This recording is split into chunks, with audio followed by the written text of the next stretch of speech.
मित्रांनो, सप्रेम जय भीम. तर पाहूया या भागामध्ये डॉक्टर बाबासाहेब आंबेडकरांवर स्तुतिसुमनांचा वर्षाव कसा झाला संविधान सभेत. तर पाहूया त्याची एक झलक. डॉक्टर बाबासाहेब आंबेडकरांवर स्तुतिसुमनांचा वर्षाव. डॉक्टर बाबासाहेब आंबेडकरांनी प्रदीर्घ श्रमाने आपल्या उदंड बुद्धी सामर्थ्याने आणि सदसद विवेक बुद्धीने तयार केलेला संविधानाचा मसुदा जनतेच्या अवलोकनार्थ तब्बल 8 महिने ठेवला. त्यावर काही असंतुष्ट लोकांनी आक्षेप घेतले. काहींना तर हे मान्यच नव्हते की एका अस्पृश्य वर्गातील व्यक्तीने या देशाचा संविधान लिहावा. त्यांचा मोहभंग झाला. त्यांनी यावर टीका करण्याची संधी सोडली नाही.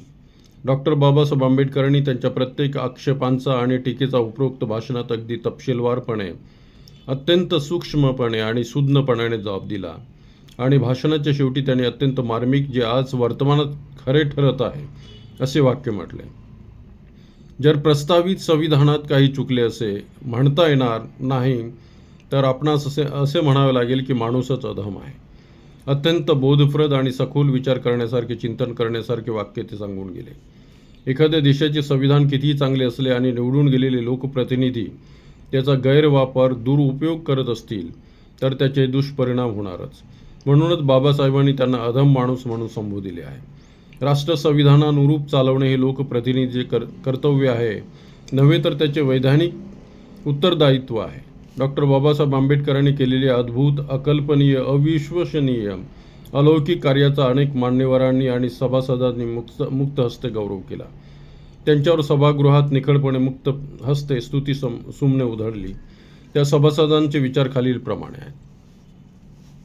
नंबर 1, श्री टी कृष्णमाचारी, मद्रास सामान्य. अध्यक्ष महोदय, डॉक्टर आंबेडकरांचे या सभागृहाने भाषण लक्ष देऊन काळजीपूर्वक ऐकणाऱ्या सदस्यापैकी मी एक आहे.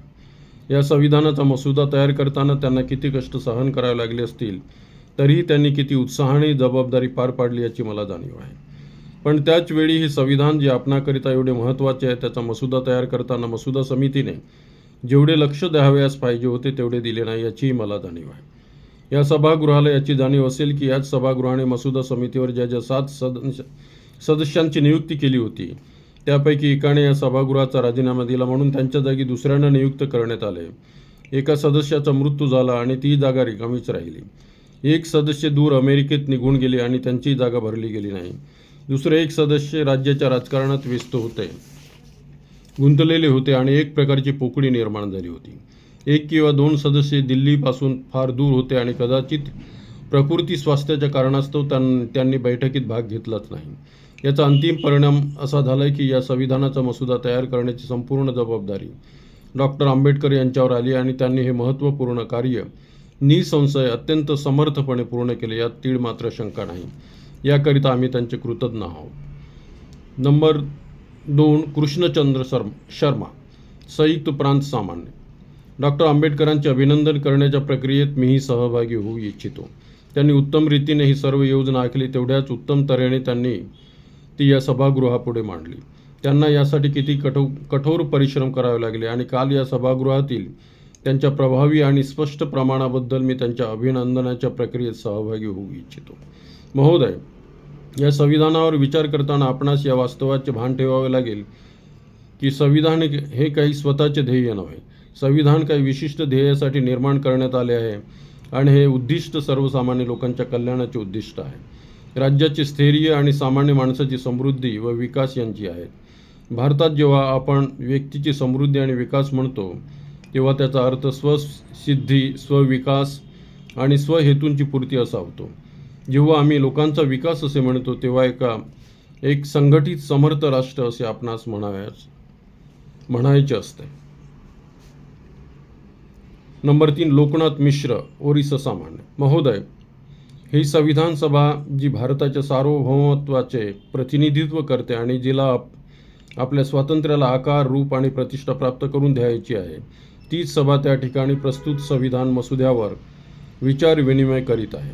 हे संविधान आपल्या भवितव्याचे संरक्षक आहे. हे उद्दिष्ट नजरेसमोर ठेवून आमच्या नेत्यांनी अमाप परिश्रम घेऊन हा मसुदा तयार केला, ज्यावर आपण चर्चा करीत आहोत. महोदय, माझा प्रथम मुद्दा असा की डॉक्टर आंबेडकरांनी अत्यंत विद्वतापूर्ण, लालित्यपूर्ण आणि स्पष्टपणे संविधान मसुद्याचे विश्लेषण केले असले तरीही डॉक्टर आंबेडकरांच्या भाषणाची क्षकिरण तपासणी करण्यासाठी मी अधिक वेळ घेतला असता मी त्यांच्या ज्ञानाला प्रणाम करतो. मी त्यांच्या भाषणावरील स्पष्टवादितेला प्रणाम करतो. मी त्यांच्या धैर्याला वंदन करतो. हा एवढा विद्वान माणूस भारताचा एवढा थोर सुपुत्र यात शंका नाही. तर धन्यवाद मित्रांनो. आज इथेच थांबूया. पाहूया पुढचा भाग.